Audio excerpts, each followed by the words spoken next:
Hello and welcome to our live session, and the topic of today's session is heart attack in young. We are extremely privileged to have Professor Dr. Sanjay Tyagi amongst us. He's a senior consultant and clinical director cardiology at Indraprastha Apollo Hospitals. Sir has immense experience in the field of interventional cardiology with over 40 decades of experience in treating, diagnosing various coronary and vascular diseases. Welcome to the show, sir. Thank you, Dr. Neha, for this kind introduction, and my greetings to all the viewers for this important program on heart attack in young. As you know, the heart attack is the most common killer in our country and also the worldwide. 1/4 of all the deaths that occur are due to heart attack. In our country, heart attack is especially important because it occurs at a younger age, 10 to 15 years of age younger than in Western population. In India, it occurs 4 to 5 times more commonly as compared to American population, 6 times more commonly as compared to Chinese, and 20 times more commonly as compared to Japanese. So we have heart attack is the most important killer in our country. Thank you, sir, for the information. Sir, क्यों होता है ये heart attack? क्या कारण है इसके? ये बहुत अच्छा प्रश्न आपने पूछा। हार्ट अटैक जो हमारी कोरोनरी नाड़ियां हैं, जो हमारे दिल के ऊपर नाड़ियां होती हैं जिनसे दिल को खून पहुंचता है, उनमें रुकावट आ जाने से होता है। जब आर्टरीज में रुकावट आ जाती है तो आप इसमें देखेंगे ये कोलेस्ट्रॉल जैसा पदार्थ ये जमा हो जाता है, जिससे वो आर्टरी नैरो हो जाती है। अगर ये जो कोलेस्ट्रॉल का पदार्थ है ये रप्चर कर जाएगा, फैट बाहर आ जाएगा, तो वहां पे क्लॉट बन जाता है। मैं आपको एक एनिमेशन की मदद से दिखाना चाह रहा हूँ। ये नॉर्मल कोरोनरी आर्टरी है जिसमें खून का बहाव नॉर्मल है। इस आर्टरी में आप देख रहे हैं कि कोलेस्ट्रॉल जमा होने से ये नाड़ी संकरी हो गई और खून का बहाव कम हो गया। इससे खून दिल को कम पहुंचता है। तो क्या होता है ऐसे मरीज में? ऐसे मरीज में होता है एंजाइना। एंजाइना क्या होता है? जब हम चलते हैं तो छाती में घुटन महसूस होती है, घबराहट महसूस होती है, और जब हम बैठ जाते हैं तो ठीक हो जाता है। इस स्थिति को बोलते हैं एंजाइना। जब ये जो कोलेस्ट्रॉल का प्लाक है अगर ये फट जाए तो फट के इसका कोलेस्ट्रॉल बाहर आ जाता है, और कोलेस्ट्रॉल बाहर आ जाने से वहां पे क्लॉट का एक थक्का बन जाता है। जिस क्लॉट बन जाता है वो आर्टरी में पूरी तरह रुकावट आ जाती है और खून का बहाव पूरी तरह बंद हो जाता है। उस स्टेज में हार्ट अटैक हो जाता है, जिससे उस पोर्शन के दिल के उस हिस्से को जहां पे वो कोरोनरी नाड़ी सप्लाई कर रही है वहां पे डैमेज हो जाता है, और वो डैमेज होके वो हार्ट का हिस्सा नष्ट होने लग जाता है। जैसे ही हार्ट अटैक होता है तो वो पोर्शन कमजोर होने लग जाता है और 6 घंटे के अंदर ये हार्ट अटैक कंप्लीट हो जाता है। तो बहुत इंपॉर्टेंट है कि अर्ली स्टेज में इसके सिम्टम्स पहचानें और इसका अर्ली इलाज करें। सर, क्या रहते हैं इनके साइंस एंड सिम्टम्स? कैसे हम जाने कि हमें हार्ट अटैक के सिम्टम्स आ रहे हैं? कॉमनली जैसे हम अभी डिस्कस कर रहे थे, इसमें हार्ट अटैक के सिम्टम होते हैं कि छाती के बाईं ओर घुटन महसूस होना या छाती के बीचों बीच दबाव महसूस होना, और ये दर्द जो है आपके जबड़े तक जा सकता है, आपकी बाईं बाजू तक जा सकता है। और इसके साथ साथ हार्ट अटैक के मरीजों में घुटन महसूस होती है, सांस फूलने लग जाता है, उनको पसीना आने लग जाता है। कई लोगों में नौसिया, वॉमिटिंग के भी सिम्टम्स होते हैं। तो ऐसे भी अगर कभी भी सिम्टम हो तो जाके तुरंत हॉस्पिटल में जाके तुरंत ईसीजी कराना चाहिए। ईसीजी से बहुत इमीडिएटली डायग्नोसिस हो जाता है कि उस मरीज को हार्ट अटैक है या नहीं है। इसके अलावा जब मरीज हॉस्पिटल में पहुंचता है तो वहाँ कुछ एंजाइम टेस्ट करते हैं, प्रोपोनिन टेस्ट करते हैं।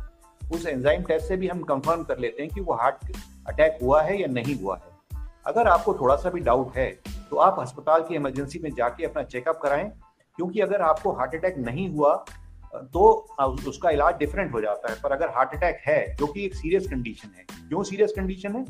क्योंकि हार्ट अटैक से होने वाली डेथ्स पहले घंटे में सबसे ज्यादा होती है। 50% of the death occur with in the first hour. इस घंटे को, पहले घंटे को गोल्डन आवर भी कहा जाता है। क्यों कहते हैं गोल्डन आवर? क्योंकि इस समय में अगर आप अस्पताल पहुंच के अपना इलाज करा लेंगे, जैसे हमने पहले बताया था, खून का थक्का जम जाता है कोरोनरी नाड़ियों में, तो उसको डिसॉल्व करने के इंजेक्शन लगाए जा सकते हैं, या उसमें एंजियोप्लास्टी से उसको नाड़ी को खोला जा सकता है। तो अगर ये नाड़ी को खोल दिया गया, चाहे इंजेक्शन से या एंजियोप्लास्टी से, तो खून का बहाव फिर कायम हो जाता है, और उस दिल के उस हिस्से को जहां वो नाड़ी ब्लड सप्लाई कर रही होती है, ब्लड फिर पहुंचने लग जाता है, और हार्ट डैमेज हो जाने से रुक जाता है। जैसे अगर हमने कुछ मिनटों के अंदर ही इसको पहुंच के इलाज करा लिया तो हार्ट ऑलमोस्ट नॉर्मल हो जाता है। जबकि हम बात कर रहे थे कि पहले घंटे को हम में सबसे ज्यादा डेथ होती है। डेथ क्यों होती है? एक तो हार्ट अटैक में क्लॉट जम जाने से, हार्ट कमजोर हो जाने से। दूसरी डेथ होती है वेंट्रिकुलर टैकीकार्डिया, वेंट्रिकुलर फिब्रिलेशन से, जिसके कार्डियक अरेस्ट हम बोलते हैं। उसकी वजह से हार्ट का चलना रुक जाता है और इमीडिएटली डेथ हो जाती है। तो उसके लिए भी हम कुछ कर सकते हैं, जिसको हम बोलते हैं कार्डियोपल्मोनरी रिससिटेशन, CPR कहते हैं। अगर सडन कार्डियक अरेस्ट हो जाए, यानी दिल का चलना रुक जाए, तो जरूरी है जो उसके पास जो भी है, उसके घर के रिश्तेदार हैं या कोई बाईस्टैंडर है जो कि आसपास खड़ा हुआ है, तो जरूरी है कि वो उसका जो दिल की धड़कन है उसको दोबारा चालू करे। इसको दिल की धड़कन कैसे चालू की जाती है उसके बारे में आगे विस्तार से बात करेंगे। Thank you sir. So हम सब ने sir, what we understand is that whenever we get symptoms of heart attack like shortness of breath, chest pain, radiating to the shoulder, half रहे हैं अगर हम, so और पसीना आ रहा है हमें, तो immediately we have to land in the emergency of the hospital, and then we are within the 1 hour, which is the golden hour, and we are sure to be taken care of. Sir, risk factors क्या है sir? Who can get this disease, this heart attack easily? इसके कई risk factors हैं और ज्यादातर पाया गया है कि रिस्क फैक्टर बहुत इंपॉर्टेंट कंट्रीब्यूशन है जो कोरोनरी आर्टरीज में ब्लॉकेज के लिए। ये रिस्क फैक्टर्स क्या होते हैं? जैसे डायबिटिक्स में, हमारा देश में हार्ट की बीमारियां ही सबसे ज्यादा होती हैं और diabetes capital of the world भी भारतवर्ष है। हमारे देश में डायबिटीज के रोगी भी सबसे ज्यादा हैं। तो जिन लोगों में डायबिटीज की समस्या है उन लोगों में इसमें हार्ट अटैक होने की संभावना ज्यादा होती है। हाई ब्लड प्रेशर लगातार रहने से एथेरोस्क्लेरोसिस हो जाता है, यानी आर्टरीज का हार्डनिंग हो जाती है और कोलेस्ट्रॉल का डिपोजिशन भी ज्यादा होता है। तो हाई ब्लड प्रेशर सबसे कॉमनेस्ट हार्ट की बीमारी है। 25 वर्ष के ऊपर हर चौथे आदमी को हाई ब्लड प्रेशर है। तो जरूरत है कि हम अपना ब्लड प्रेशर जब भी डॉक्टर के पास जाएं, ब्लड प्रेशर चेक कराएं और अगर हमारे को हाई ब्लड प्रेशर है तो वो हम उसका इलाज कराएं और जो डॉक्टर की बताई हुई दवाइयों का लगातार इस्तेमाल करें, जिससे कि ब्लड प्रेशर नॉर्मल लेवल पे रखा जा सकता है और एंजाइना, हार्ट अटैक और हार्ट फेलियर, किडनी फेलियर और ब्रेन अटैक्स, इन सब से हम बच सकते हैं।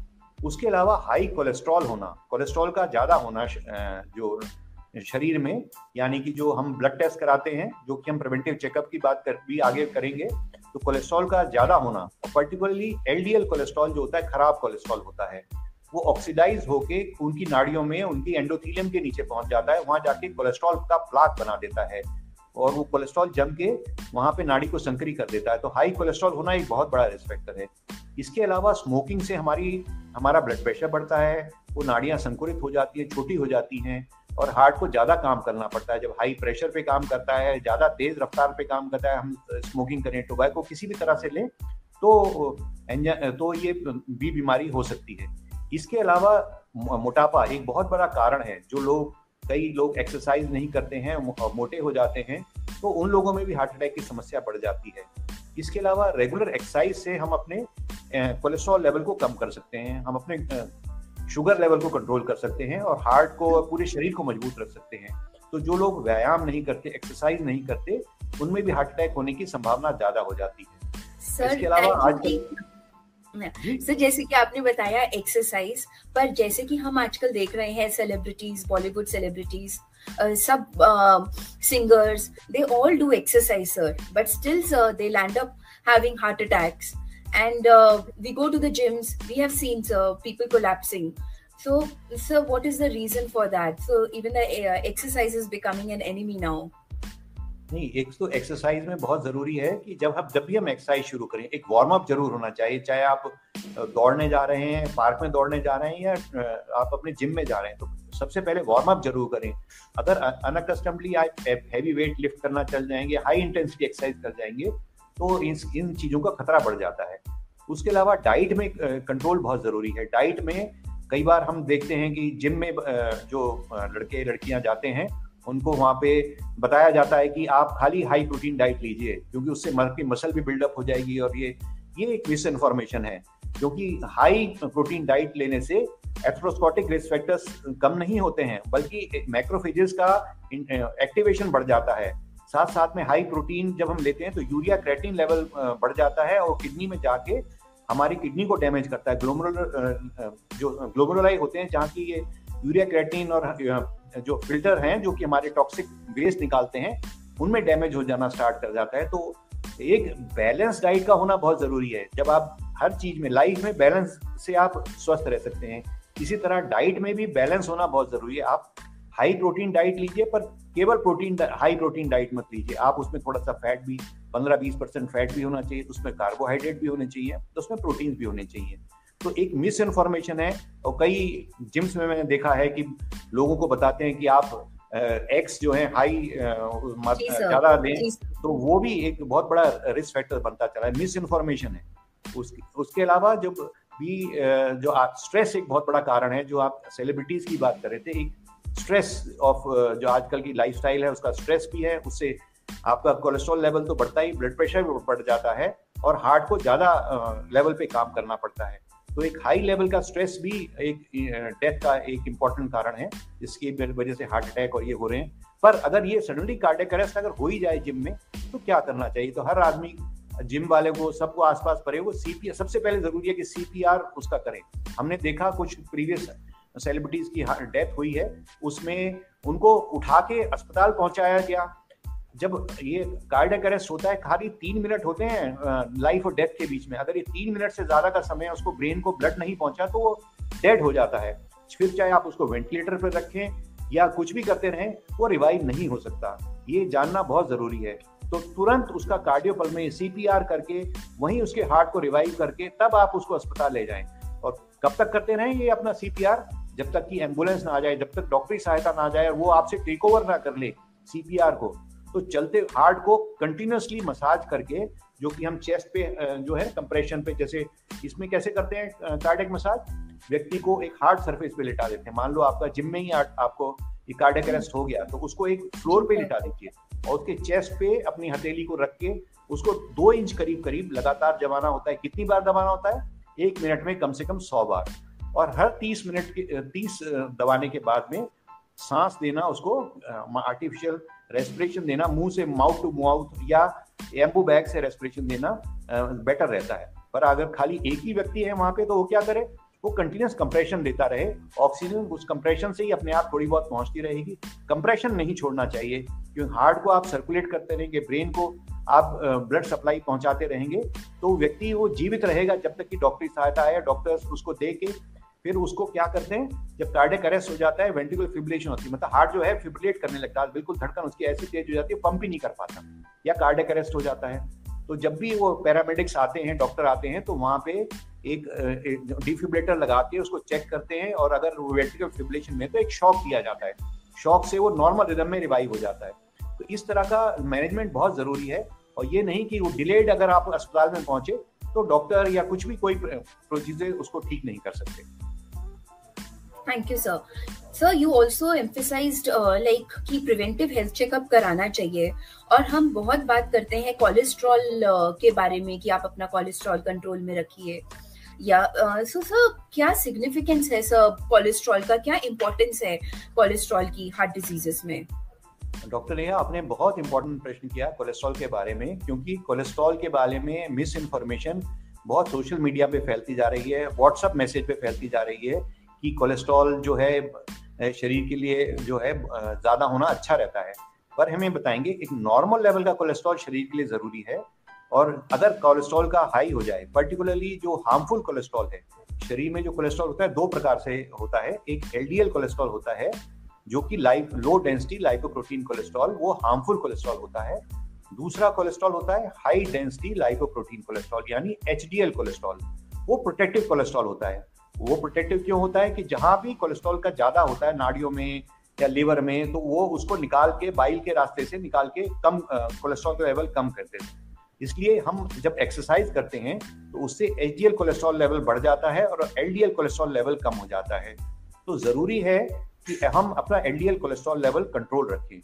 डायबिटिक्स में पर्टिकुलरली, जिनको हार्ट की बीमारी है, उनको तो बहुत जरूरी है ही कि हम अपना कोलेस्ट्रॉल लेवल नॉर्मल लेवल पे रखें। अपने कैसे नॉर्मल लेवल पे रखें? अपने खान पान का ध्यान रखें कि हाई फैटी फ्राइड फूड्स ना लें, रेगुलर एक्सरसाइज करें, और साथ साथ में अगर आपका कोलेस्ट्रॉल लेवल ज़्यादा है, मान लीजिए एलडीएल कोलेस्ट्रॉल लेवल ज़्यादा है, तो कोलेस्ट्रॉल कम करने वाली दवाइयों का जो डॉक्टर सलाह देते हैं उसका रेगुलर उपयोग बहुत ज़रूरी है। ये नहीं कि आपका कोलेस्ट्रॉल लेवल नॉर्मल आ गया और आपने कोलेस्ट्रॉल की दवाई छोड़ दी। कोलेस्ट्रॉल की सबसे कॉमन जो और सबसे यूजफुल दवाई है स्टैटिन्स है। थोड़ी मात्रा में लेने से ही आपका LDL cholesterol level normal level पे आ जाता है, पर उसका लाइफ लॉन्ग लेना बहुत जरूरी है। जैसे हम ब्लड प्रेशर की दवाई बताते हैं, शुगर की दवाई बताते हैं कि जब आप उसको ले रहे हैं तो जब तक डॉक्टर उसको बदले ना या रोके ना, तब तक आप उसको बिल्कुल ना रोकिए। ऐसे ही कोलेस्ट्रॉल की मेडिसिन भी है, अगर डॉक्टर ने आपको कोलेस्ट्रॉल की दवाई लेने के लिए कहा है तो उसका लगातार उपयोग करें, और जिससे कि आपका एलडीएल कोलेस्ट्रॉल लेवल कम रहेगा और आर्टरीज में ब्लॉकेज के चांसेस कम हो जाएंगे। दूसरा काम ये क्या करता है, जो हम अभी बात कर रहे थे, इस कोलेस्ट्रॉल प्लाक की, फैटी प्लाक होता है, ये फैटी प्लाक है, तो इसके ऊपर एक कवरिंग होती है फाइबर्स, जिसको हम फाइबरस कैप बोलते हैं। स्टैटिन्स के लेने से ये फाइबरस कैप थिक हो जाती है, और ये कोलेस्ट्रॉल का जो प्लाक है, जिसको बोलते हैं मेडिकल भाषा में एथेरोस्क्लेरोटिक प्लाक बोलते हैं, इसका फटना के चांसेस कम हो जाते हैं। फटने के चांसेस कम होने का मतलब क्या हुआ कि आपके हार्ट अटैक होने के चांसेस कम हो जाते हैं। अगर आप में प्लाक है भी, कोलेस्ट्रॉल है भी, तो अगर आप स्टैटिन दवाइयां ले रहे हैं तो इसके फटने के चांसेस, आपके हार्ट अटैक से के होने के चांसेस और हार्ट अटैक से होने वाली डेथ के चांसेस बहुत कम हो जाते हैं। तो जरूरी है कि जो डॉक्टर की बताई हुई दवाइयों का रेगुलर इस्तेमाल करें जब तक डॉक्टर मना ना करे। दूसरी बात हम कर रहे थे प्रिवेंटिव हेल्थ चेकअप की, तो प्रिवेंटिव हेल्थ चेकअप से ही पता लग सकता है कि हमको क्या बीमारी है हमारा। कई बार क्योंकि इन सारी कई चीजों को हम साइलेंट किलर्स कहते हैं, जैसे कि हाई ब्लड प्रेशर हुआ, उसको हम साइलेंट किलर कहते हैं, क्योंकि ज्यादातर लोगों में उसके कोई सिम्टम्स नहीं होते। कुछ लोगों में सिम्टम्स होते हैं, जैसे कई लोगों को हेडेक हो जाना या नोज से ब्लीडिंग हो जाना, एपिस्टेक्सिस जिसे बोलते हैं, वो सिम्टम भी, सांस फूलना, ये सिम्टम हो सकते हैं। पर जब डॉक्टरी जांच करेंगे, हम अपना हेल्थ चेकअप कराएंगे, तभी हमें पता लगता है कि हमारा ब्लड प्रेशर हाई है या कोलेस्ट्रॉल हाई है। क्योंकि कोलेस्ट्रॉल, हाई कोलेस्ट्रॉल का भी ऐसे नहीं कोई सिम्टम्स आते, जब तक कि लेट स्टेज में ना पहुंच जाए, मतलब एंजाइना हार्ट अटैक की स्टेज में ना पहुंच जाए, तब उसका रिवर्स करना बहुत मुश्किल है। पर अगर आपने अर्ली स्टेज पे अपनी जांच करा के उसको पता कर लिया, तो आप उसको रोक सकते हैं वहीं पे। इसमें सबसे ज्यादा जरूरी है, अगर कोई डायबिटिक है या किसी फैमिली हिस्ट्री में आपको हार्ट की बीमारी की है, किसी के मदर फादर को अर्ली स्टेज पे हार्ट अटैक हुआ, ब्रदर सिस्टर को हुआ, तो आपको भी अर्ली स्टेज में अपना रेगुलर जांच, और कब कराएं, साल में एक बार जरूर कराएं, अपने ये पूरा ब्लड चेकअप कराएं। इसके अलावा जो कुछ लोगों में जिनको इंडिकेटेड होता है, उसमें हम ट्रेडमिल टेस्ट करते हैं, इकोकार्डियोग्राफी करते हैं और जांच भी करते हैं, जिससे कि आप आने वाली बीमारियों के खतरे से अपने आप को बचा सकें। Thank you, sir. This was really helpful. So one final message that you would like to give to our audience, our viewers. जैसे हम शुरू में बात किया था, हमारे देश में डायबिटिक्स और हार्ट की बीमारियों की संख्या सबसे ज्यादा है, पूरे विश्व में सबसे ज्यादा है, और 10 से 15 साल पहले ये बीमारियां हमारे लोगों को ग्रसित करती हैं। और तीसरी बात यह है कि इवन स्त्रियों में भी हार्ट की बीमारियां होती हैं, हार्ट अटैक की संभावना भी होती है। पहले कहा जाता था कि लेडीज में हार्ट की बीमारियां नहीं होती, पर उनमें भी हार्ट की बीमारियां होती हैं। पर्टिकुलरली मीनोपॉज के बाद तो उनमें हार्ट की बीमारियां जैसे पुरुषों में होती हैं उतनी ही हो जाती हैं, बल्कि उसको रिकॉग्नाइज करना मुश्किल हो जाता है। तो जरूरी है कि हम अपना प्रिवेंटिव हेल्थ चेक कराएं, और अगर कोई हमें बीमारी निकलती है, यानी कोई हमारा ब्लड प्रेशर बढ़ा है, कोलेस्ट्रॉल बढ़ा है, शुगर बढ़ा है, तो उसका रेगुलर इलाज करें। इसके अलावा बैलेंस डाइट का बहुत इंपॉर्टेंट रोल है, रेगुलर एक्सरसाइज का बहुत इंपॉर्टेंट रोल है, और स्ट्रेस को कम करना या योगा और मेडिटेशन का बहुत इंपॉर्टेंट रोल है। तो अपने वजन को कंट्रोल रखें, अपनी डाइट का ध्यान रखें, और अपने दिल को और दिमाग को सुरक्षित रखें। धन्यवाद, नमस्कार। Thank you, sir. To our viewers and listeners, if you have any question, please reach out to us on our social media handles. Till then, signing off, I'm your host, Dr. Neha. See you for the next session. Thank you. Thank you.